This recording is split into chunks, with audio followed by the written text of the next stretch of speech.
नमस्कार, कैसे हैं आप सभी लोग। आप सभी लोगों का इस क्लास में स्वागत है।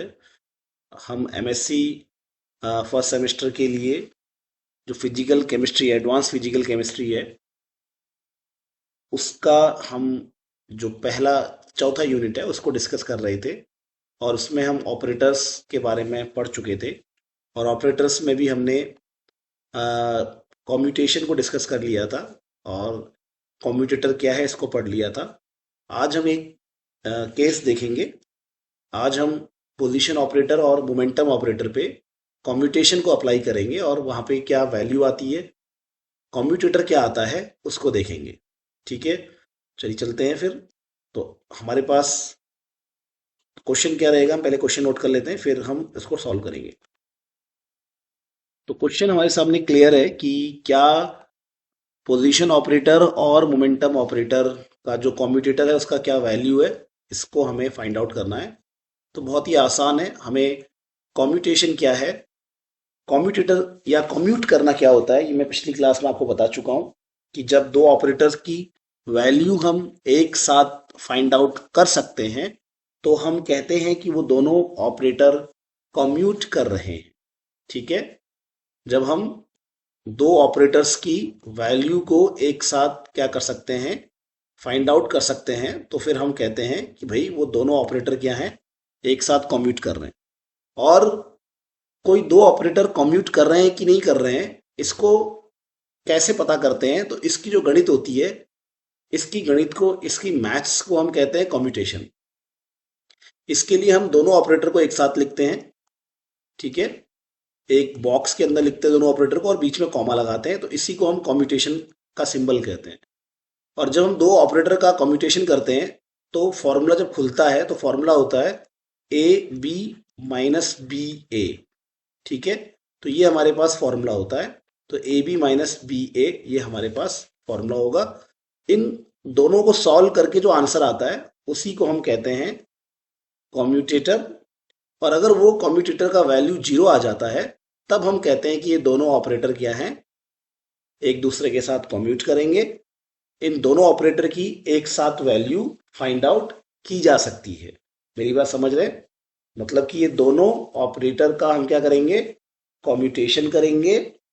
ठीक है, कॉम्यूटेशन से हम क्या निकालते हैं, ए बी माइनस बी ए करते हैं और जो वैल्यू आती है उसको क्या बोलते हैं, जो वैल्यू आती है उसको कहते हैं हम कॉम्यूटेटर। और कॉम्यूटेटर अगर जीरो आ गया तो हम कहेंगे कि ये दोनों ऑपरेटर कॉम्यूट कर रहे हैं। ठीक है, और इन दोनों ऑपरेटर को एक साथ क्या किया जा सकता है, कैलकुलेट किया जा सकता है। तो चलिए हम इसका वैल्यू फाइंड आउट करते हैं। तो कॉम्यूटेशन जब भी करते हैं हम, तो हमें दोनों तरफ, जब हम ये फॉर्मूला लगाएंगे तो हमें दोनों तरफ किसी फंक्शन से मल्टीप्लाई करना होगा। तो कोई भी फंक्शन आप ले लीजिए, आंसर एक ही जैसा आना है। तो मैं साई से मल्टीप्लाई कर रहा हूं, तो मैं दोनों तरफ किससे मल्टीप्लाई कर रहा हूं, मैं दोनों तरफ यहाँ साई से यहाँ भी मल्टीप्लाई करूंगा और यहाँ भी मैं साई से मल्टीप्लाई करूंगा। ठीक है, तो ये तो मेरा एलएचएस हो गया, मैं इसको बार बार नहीं लिखता। अब मैं यहाँ पे जब मल्टीप्लाई कर रहा हूँ तो उससे पहले मैं पी एक्स का फॉर्मूला हम जानते हैं। मोमेंटम का फॉर्मूला होता है minus h cut del by del x. ठीक है, यहाँ पे एक मल्टीप्लाई का साइन आ जाएगा, माइनस है, और ये पी एक्स का दोबारा वही लिखेंगे, minus h cut del by del x. बहुत ही आसान है, बहुत ही बढ़िया। ठीक है, लिख दिया हमने। और यहाँ पे हमारे पास एच कैप है, एक्स कैप है सॉरी, और ये हमारे पास साई है। ठीक है, अब हम देखेंगे तो हमारे पास यहाँ पर क्या है, यहाँ पर भी माइनस आई एच कट है और यहाँ पर भी माइनस आई एच कट है। ये एच कट होगा, इसको आप समझ लेना। तो ये दोनों बाहर ले लेंगे कॉमन, तो माइनस आयोटा एच कट को मैंने बाहर ले लिया, तो क्या बच गया, एक्स बच गया और डेल वाई डेल एक्स बच गया यहाँ पे। और यहाँ पे डेल वाई डेल एक्स बचा है और एक्स बचा हुआ है। ठीक है, और साई है। अब हम क्या करेंगे, साई से अंदर मल्टीप्लाई करेंगे। बहुत ही सिंपल सी मैथ्स है, यहाँ भी मल्टीप्लाई करना है और यहाँ भी मल्टीप्लाई करना है। तो क्या आ गया हमारा, minus iota h cut x cap del by del x. यहाँ पे क्या किया आपने, यहाँ पे आपने साई से मल्टीप्लाई कर दिया, minus del by del x x, psi से आपने यहाँ भी मल्टीप्लाई कर दिया। ठीक है, थोड़ा इसको ऊपर पार्ट को इरेज कर लेते हैं, आप नोट कर लीजिए। थोड़ा सा इरेज कर लेते हैं ताकि यहाँ पे हमें जगह मिल जाए। ठीक है, ये देखिए, अब हम बढ़ते हैं आगे। अब क्या करना है, अब हम यहाँ पे सिंपल सा काम करेंगे, minus iota h cut x del y del x psi ऐसे लिख देंगे, माइनस यहाँ पर ये हमारा u है और ये हमारा v है। तो जब दो फंक्शन का डिफरेंशिएशन करते हैं तो पहले फंक्शन को बाहर ले लेते हैं, अच्छा ब्रैकेट लगाना पड़ेगा तो मैं इसको बड़ा ब्रैकेट बना देता हूँ। तो x को बाहर ले लेते हैं और फिर दूसरे फंक्शन का डिफरेंशिएशन करेंगे, प्लस दूसरे फंक्शन को बाहर ले लो और पहले फंक्शन का डिफरेंशिएशन करो, है ना, बहुत सिंपल। ऐसा करते हैं, ठीक है।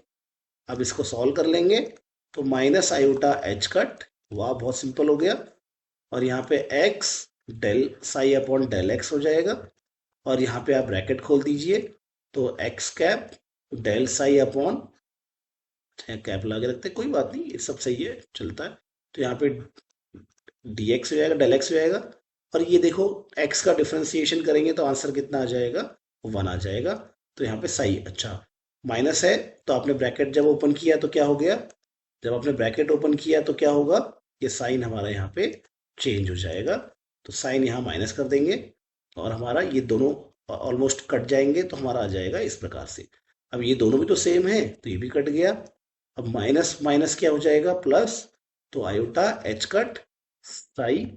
अब आप लेफ्ट हैंड साइड नोट कर लीजिए, तो लेफ्ट हैंड साइड में क्या है, एक्स कैप और फिर हमारे पास पी एक्स और यहाँ पे साई था ना, साई से साई को भी हटा दीजिए। अब आई असली चीज हमारे सामने, जिसको आपने अच्छे से क्या करना है, याद करना है। अब आई असली चीज, असली जो हमारे सामने जो हमें याद करना है वो यही है कि जब भी हम एक्स कैप और जब भी हम पोजीशन ऑपरेटर और मोमेंटम ऑपरेटर का कॉम्यूटेशन करते हैं तो आंसर क्या आता है, minus sorry I iota h cut आता है। इसको अच्छे से याद करना।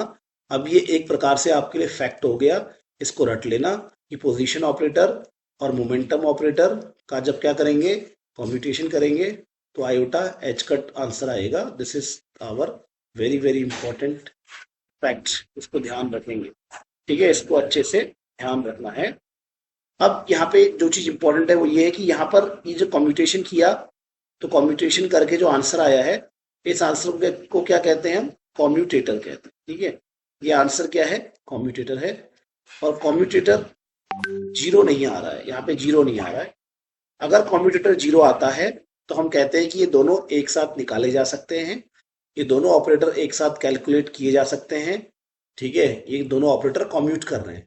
लेकिन क्योंकि कॉम्यूटेटर जीरो नहीं आया, आयोटा एच कट आया है, इसलिए कह सकते हैं, हैंस हम कह सकते हैं कि एक्स और पी एक्स को, इन दोनों ऑपरेटर को can not be calculated, can not be calculated, इनको हम एक साथ कैलकुलेट नहीं कर सकते, can not be calculated simultaneously, simultaneously आप इनको एक साथ कैलकुलेट नहीं कर सकते हो, ठीक है, ओके। और पोजीशन को और ऑपरेटर को एक साथ कैलकुलेट नहीं कर सकते हैं हम, ऐसा कौन कहता है, हाइजनबर्ग कहता है, ऐसा कौन कहता है, हाइजनबर्ग कहता है। इसलिए इसको हाइजनबर्ग अनसर्टेनिटी प्रिंसिपल भी का भी प्रूफ माना जाएगा कि भैया पोजीशन को और मोमेंटम को एक साथ कैलकुलेट इसलिए नहीं कर सकते हैं क्योंकि इनके ऑपरेटर का कॉम्यूटेशन कभी भी जीरो नहीं आता है। हाँ याद रखना, एक डायरेक्शन में, ये भी एक्स होना चाहिए, ये भी एक्स होना चाहिए, एक्स एक्स, ये एक्स और ये जेड कभी नहीं होगा, एक्स और जेड होगा तो जीरो आ जाएगा, तब तो निकाल सकते हैं। तो हाइजनबर्ग का प्रिंसिपल क्या कह रहा है कि इलेक्ट्रॉन जैसे पार्टिकल्स के लिए, इलेक्ट्रॉन जैसे मूविंग पार्टिकल के लिए एक ही डायरेक्शन में, याद रखना, एक ही डायरेक्शन में, एक ही डायरेक्शन में आप पोजीशन और मोमेंटम को एक साथ कैलकुलेट नहीं कर सकते क्योंकि इनका कॉम्यूटेशन करके आंसर जीरो नहीं आता है, ठीक है। तो मुझे लगता है कि आप मेरी बात समझ गए होंगे, उम्मीद है कि आपको ये चीजें समझ में आ रही होंगी।